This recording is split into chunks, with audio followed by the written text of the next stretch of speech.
Hello and welcome to the slow, methodical, easy solution to the Pyraminx puzzle. It's often known as the Rubiks Pyramid. Rubiks don't actually make these. It's a really simple solution. To try and sort of explain the solution before we start, on this side of the puzzle I've made 3 of the pieces blue.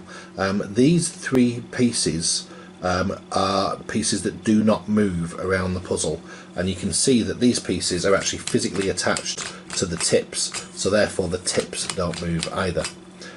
So the only pieces, if I do this, there we go, that's half one side solved, and those 3 pieces that are not solved, those are the only pieces that physically move around the puzzle. So it's really a 2-stage solution. The first stage is to do what we just did there, and then the second stage is to do those remaining 3 pieces. Now the beauty of this puzzle is that when you start solving one side, you're usually 2/3 of the way round doing all the other sides automatically, and sometimes you'll notice that the puzzle almost sort of solves itself. So there's a lot less to learn with this puzzle than there is with other ones similar to it. So let's get started by just giving this a bit of a mix up, just to that'll do. So what I'm going to do is I'm going to look around this puzzle and just explain that the tips, like I said before, they don't move around the puzzle and they're physically attached to the pieces below them. So what you need to do is, if you have a look around the puzzle, you'll see it's got 4 sides and 4 colours, and each tip only has 3 sides and 3 colours. And what that means is that each of the individual tips, this one, this one, this one, and the one at the back, each individual tip has 1 colour missing. So if we look around this piece here, you can see there's no blue on it. And what that's telling us is that this side could never be the blue side, or this one, or this one, or this one, because there's no way to get any blue on this top piece. What that's telling us is that the blue side must be the side which is currently facing the floor, and if we just look at that, you can see that we can put all 3 tips on the blue side on the same side like that. So if we just do this side, for example, there's no way I can put blue there, I can put blue there, there's no way I can get blue here, so this side has to be our blue side. So that's actually what you want to end up with on this. So again, if I just mix this up a little bit more, just to sort of do this by way of the demonstration, when you know which side is the blue side, you're going to turn your top around, and you're going to turn your tip if you need to, and just line up those 2 blue pieces.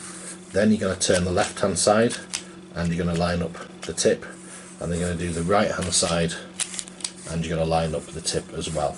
Now this piece here and this piece here are just distractions. We've not looked at those yet. All you're looking to do is get this 3-pronged blue shape on the blue side like that. Once you've got that, you can rotate the puzzle, and you might have to turn this piece to line up whatever colour you've got here. So this is our green side, and we can just line up the tip on the green like that, and now we've got that same 3-pronged pattern on this side as well. Just to be clear on this, once you've got 2 sides, you'll actually realise that you've got all 4, because your 3-prong pattern is in place on all the sides. When you do 2 sides, you solve all sides. So when you've got that 3-pronged pattern in place on all sides, so it looks like that, we then have to start looking at these 3 squares. I say squares, I mean triangles, you know what I mean. Okay, so what I'm going to do is I'm going to put the blue side on the table. So the blue side is facing downwards, and now what we need to do is look at the middle row and find blue pieces that are on the middle row. Now here's one, and what we're going to do is going to look at that blue piece, and you can see that each of the middle row pieces has 2 colours on it. This one is the blue and the red. So we're going to rotate this around, and we're going to line up the red onto the red side like this. Now when you do this rotation and line up the piece, let's do that again, here it is, then it's either going to end up here or it ends up here, and in this example it's ended up here. But the algorithm that you're going to use is the same, it's just mirrored the other way around. You'll see what I mean. So what we're going to do is we're going to move this piece down to here, and to do that you're going to turn this piece here up and to the left so that it's out of the way.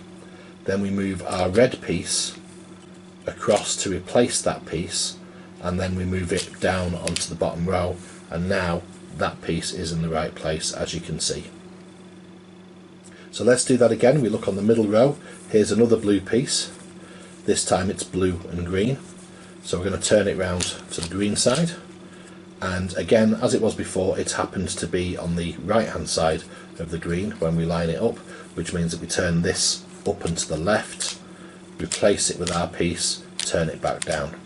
And now our blue side and our whole bottom layer is done.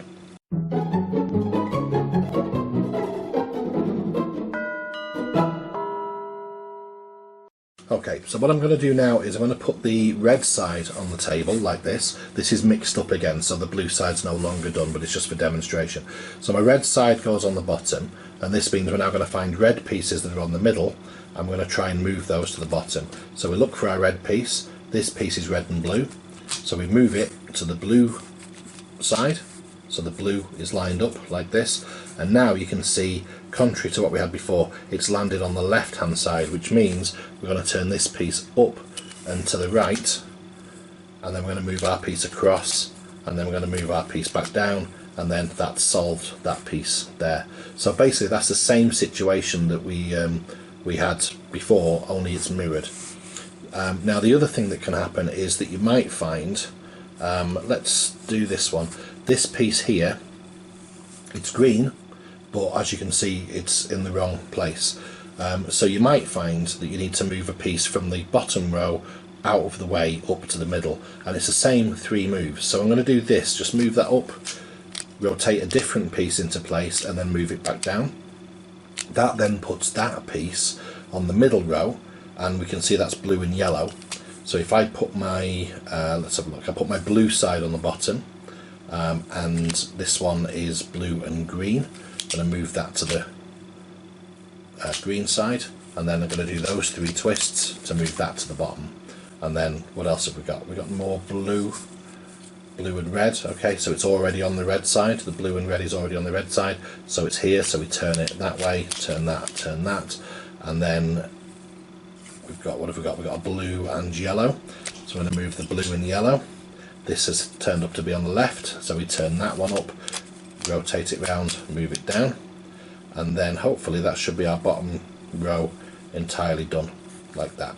So now what I'm going to do is I'm going to move the tips back into the right places to see what we can see, and we've still got pieces that are wrong, so I'm going to move any wrong side onto the bottom. Now it's our red side. Okay, this is a great example here. So our red side is wrong, but that is actually the right piece. You can see that it's the green and the red, so it's in the right place, it's just the wrong way up. So dead easy, move that piece across, move this one across, move that back down.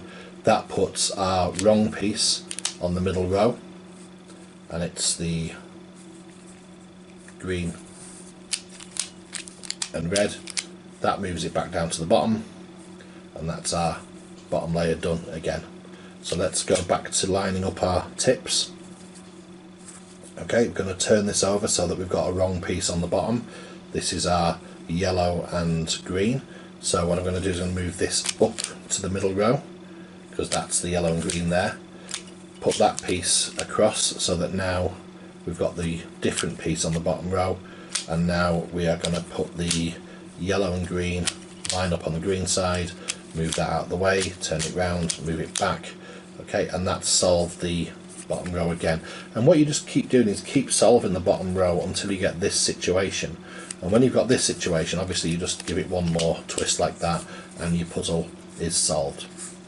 So just to recap, I'll do some graphics on the top of this. What you're going to do is you're going to take a piece which is either here, here, or here, and then what you're going to do is either move it from here to here, or from here to here, or if it's on the bottom row, you're going to need to do the same algorithm to move it onto the middle row, and then do the algorithm again to move it back to where it should be.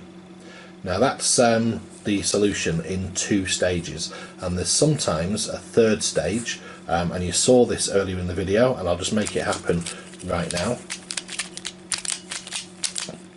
There we go.